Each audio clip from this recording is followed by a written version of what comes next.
sa isang relasyon, napakaraming pagsubok at mga challenges.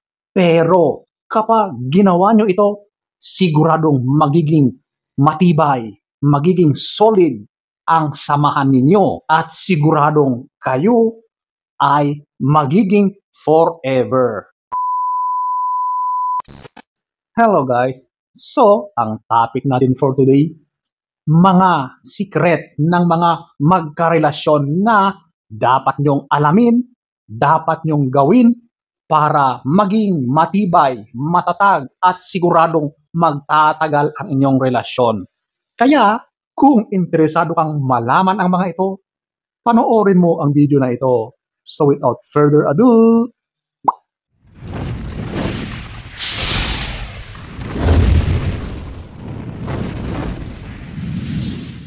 so eto, ating aalamin ang mga sikreto ng mga relasyon na tumatagal habang buhay. So eto, at number 1, learn to say sorry.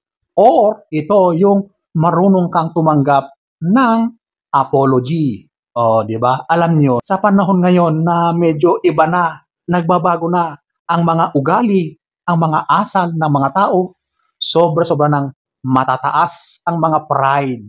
Ganyan ang nangyayari kadalasan. Kaya hindi umaabot sa pagkakaunawaan, pagkakaintindihan, ay hindi naaayos dahil sa mga sobrang matataas ang mga ihi ninyo. Di ba?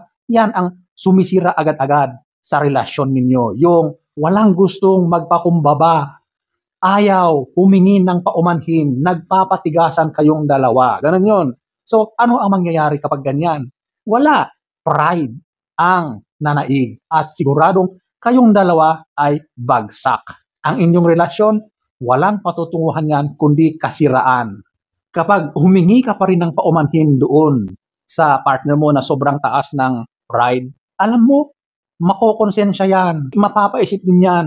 Sigurado kapag natapos na, subside na yung init ng pagtatalo ninyo, sigurado hihingi rin yan ng paumanhin. Alam mo, kapag init, ay sinalubong mo rin ng init, talagang sasabog yan. Kaya dapat huminahon kayong dalawa. So, huwag kayong magpapadala sa init ng inyong mga emosyon. So, ayan po ang isang sikreto para tumagal ang inyong relasyon. Number 1.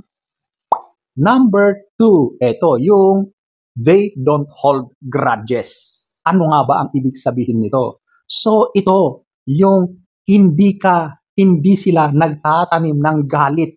Ganun yun. Alam mo kasi, marami sa atin ang talagang pinipili natin na manahimik lang. Or kaya kapag mayroon tayong pag-aaway, hindi pagkakaunawaan, wala na. It's either ang isa ay aalis muna, magpapalamig, tapos yung isa ay hindi na lang mag-iimik. Ganon, di ba? Kadalasan ang ginagawa.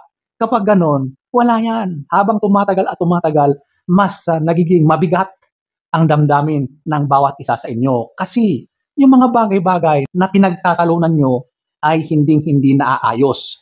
At yan, yung mga grudges, yan, nagkakaroon na ng pagtatanim ng galit. Yung mga naiipon dito sa loobin ninyo hanggang sa yan na ay hindi na makayanan, nako, ayan na. Siguradong kapag hindi na kaya, pag sumabog na yan, wala na. It's either isa sa inyo ang bibigay na or parehos na kayong wala. Pinili nyo na it's better na mag-for good na kayo na maghiwalay. Ganon. So, yan ang dapat nyong gawin. Huwag kayong magtanim ng sama ng loob. Huwag kayong mag-ipon ng mga ganyang mabibigat na emosyon against sa partner mo. Yan ay dapat nyong pinag-uusapan. Yan ay dapat nyong inaayos para walang naiipon na sama ng loob sa bawat isa. Yan ang isang sikreto para siguradong yung relasyon ninyo, yung pagsasama nyo ay magiging for life. Number 2. Number 3, ito yung they don't play the blame game. Wow, ano ang ibig sabihin nito? So, alam mo, sa isang pagsasama, talagang may mga pagkakataon na siguradong magtatalo kayo, siguradong magtuturuan kayo kung sino nga ba ang may kasalanan. So, ayan po ang ibig sabihin ng blame game. So, ituturo ka niya, kasalanan mo yan dahil sa ginawa mo. Hindi, ikaw ang may kasalanan yan. So, nagtuturoan kayong dalawa kung sino ang may sala. Walang gustong umako, di ba? So talagang nagpapatigasan kayo, di ba? So kapag ganun na puro turuan ang ginagawa nyo, siguradong walang mangyayaring magandang resolusyon sa bandang huli, di ba? Kasi wala eh. Sobra kayong matigas. Kahit alam mo naman sa sarili mo na ikaw talaga yung mali, wala. Binabaliktad mo yung kasama mo at ganun din yung kasama mo.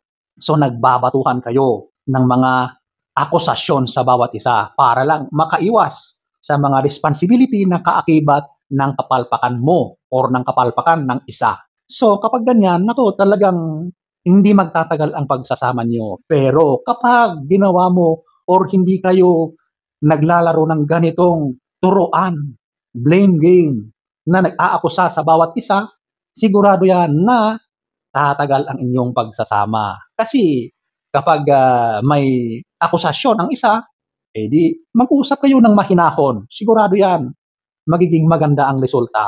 Di ba? So ayan po, ang number 3. Number 4, they keep time. Quality time for each other. Yo! Yan talaga ang isa sa pinaka-the best na sikreto para magtagal ang inyong pagsasama. Magjowa pa lang kayo, mag-asawa kayo, sigurado yan na kapag ganyan na naglalaan kayo ng panahon para sa bawat isa, magandang gawain yan para sa magkakarelasyon. So yung quality time na yan, gawin nyo. Mag-date kayo. Kung ano yung ginagawa nyo nung bago-bago pa lang kayo, noong kayo ay nagliligawan, gawin nyo kahit matagal na kayong magkarelasyon. Ano yan eh, parang bumabalik yung sigla ng samahan ninyo kapag ganyan. Kasi nananariwa ulit yung mga pinaggagawa nyo noon, di ba? Yung kilig, di ba? Bumabalik yan eh. Yung sweetness ng pagsasama nyo ay nanunumbalik sa inyong dalawa, di ba? Kaya huwag nyong ipagkait ang oras ninyo sa partner nyo. Magbigay kayo ng oras para sa special moments ninyong dalawa. Lumabas kayo, i-treat nyo ang bawat isa. Kumain kayo sa labas. Or kaya mag-out of town kayo pag may budget. O di kaya matulog kayo sa paborito nyong pinupuntahan noon, di ba? Para meron kayong private moment. Kapag ginagawa nyo yan in a regular basis, sigurado yan na mas magiging sweet at talagang ang relasyon ninyo ay siguradong mas titibay at siguradong magiging matagal yan kapag laging ganyan. So ayan po ang number 4. Number 5, ito yung private time at affection. Wow! So ito na yung talagang gustong-gusto nyong ginagawa lagi. Dapat ito yung ginagawa nyong regular na gawain, di ba? Kasi ito talaga, kahit marami ang hindi sumasang-ayon, pero kapag healthy ang mga ganitong gawain, yung intimate moments ng dalawa, siguradong matibay, mas masaya kayong dalawa kapag ginagawa nyong regular ang mga pagtatagpo na yan. Okay? Alam nyo, kaya nga diba, paulit-ulit kong sinasabi na ang bagay na ito, yung ganito, yung S na ito ang isa sa sikreto ng matagumpay na pagsasama.